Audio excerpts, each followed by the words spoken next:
Hello everyone, Charles Watts here, the Arsenal correspondent at Goal, joining you on Thursday. We're edging towards the weekend, we're edging towards the start of what is a huge period for Arsenal. 3 games in 6 days starting on Sunday, Leicester, Liverpool, Villa. We're going to know an awful lot more about where they stand in the race for the top 4 by pretty much the end of next week, aren't we? Some really tricky games coming up.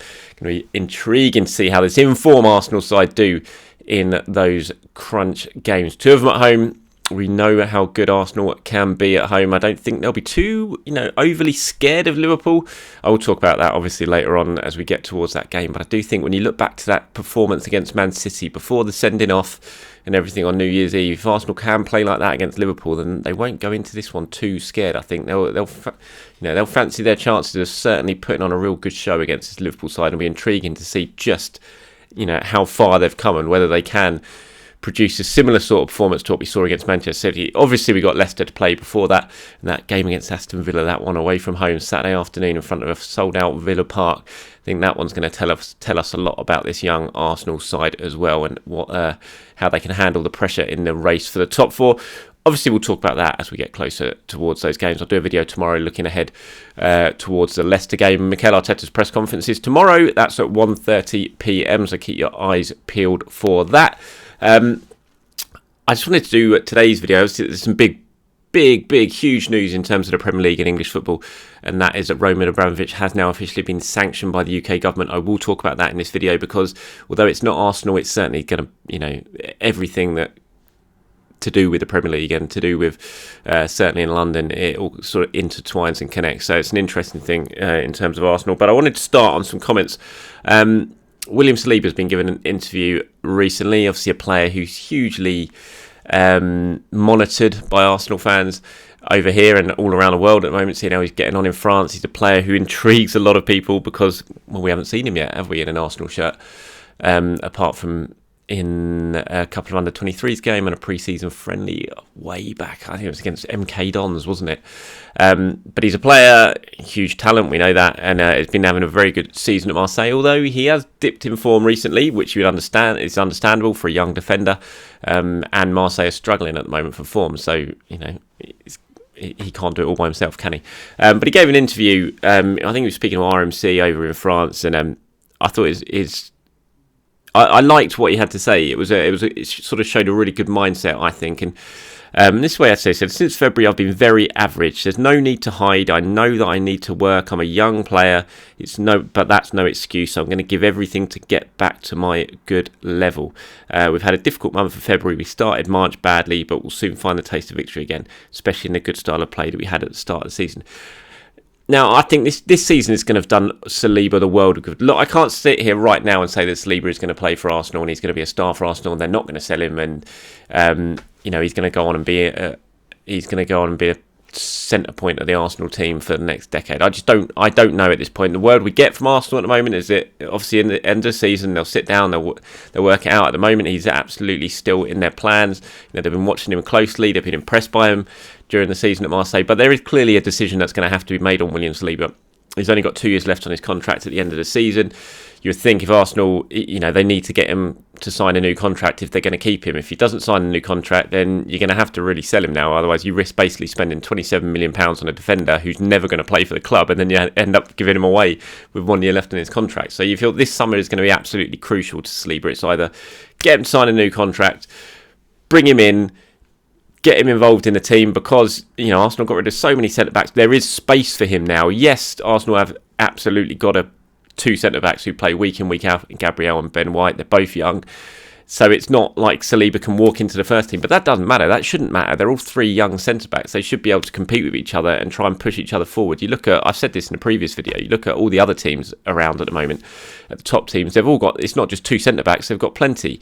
You look at Man City, isn't it? It's Laporte, Stones, Ake and Ruben Diaz. Look at Liverpool, Kanate, Van Dijk, Matip. They've got plenty. It's not just about 2. And so I don't think I always get people replying to me when I talk about Saliba saying, well, how's he going to get the team because he got White and Gabriel? It doesn't matter. It's like you have more than 2 defenders. They've all got to push themselves on and try and get in the team.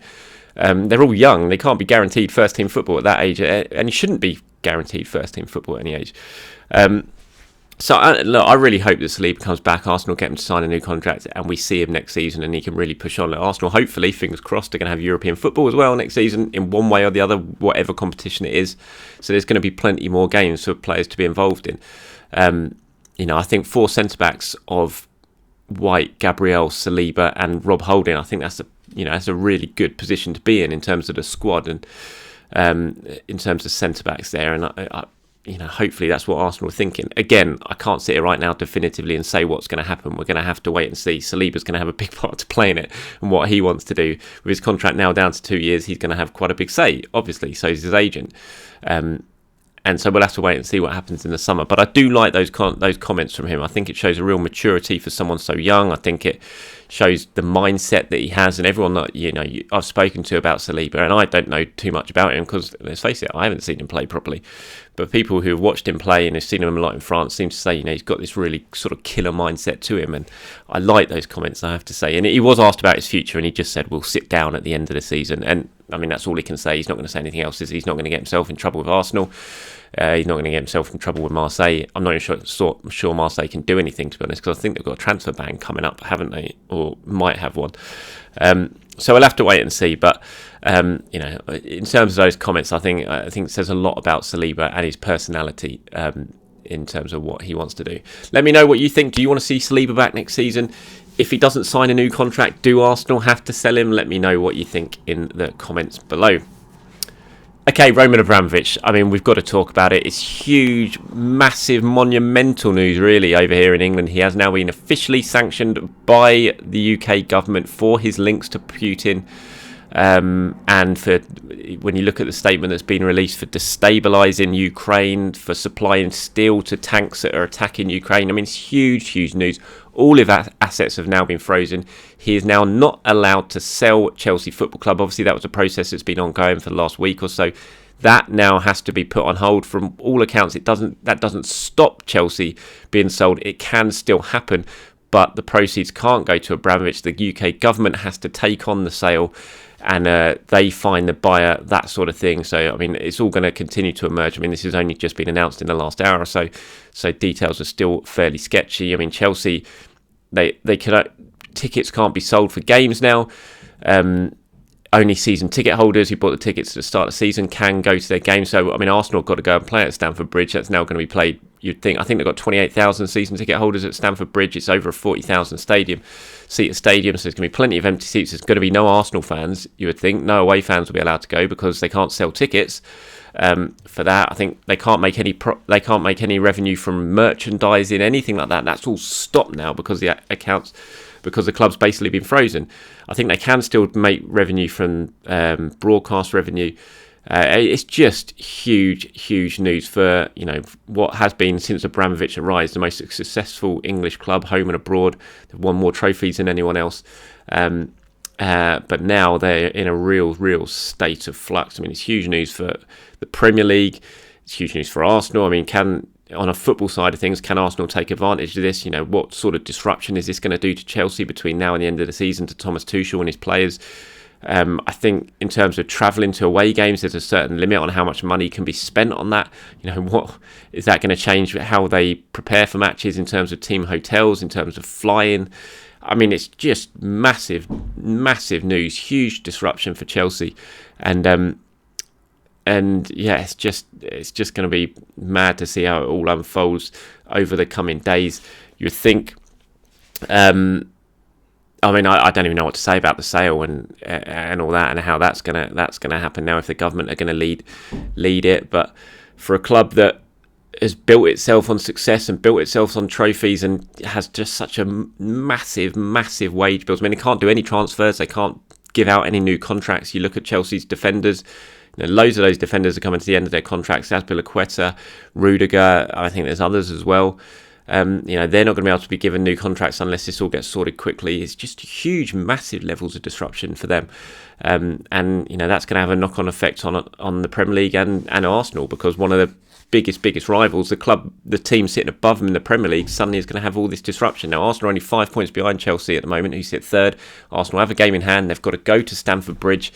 you've got to say that, potentially they're not just going for fourth spot now, Arsenal. There is a real opportunity here if this really destabilises Chelsea on the pitch, that, third is not out of the equation yet for Arsenal. So, huge news in terms of the Premier League, and it's one that obviously it's not directly Arsenal related, but I thought it's something I've got to cover on this video because it's such massive news in the football world, and it does have a knock-on effect, not just on Arsenal, but everyone as well. And what do you guys think? Again, let me know. I mean, is third an option now? Do you think this can really help Arsenal in terms of the rest of the Premier League season? Can they get third? Is that something they should be looking at now, or do you still think at the moment they should just kind of concentrate on fourth and see what happens?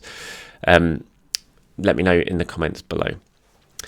Okay, a little bit sort of team news-wise ahead of the game against Leicester on Sunday. I mean, big news certainly out of Leicester is there's no Jamie Vardy. He is injured, and although Vardy, his appearances have been somewhat limited this season as Rodgers seems to be sort of moving away from Vardy. I mean, we all know what happens when Jamie Vardy plays Arsenal. It tends to be Jamie Vardy scores against Arsenal. It's just has happened all the time. He loves playing against Arsenal. He always seems to score.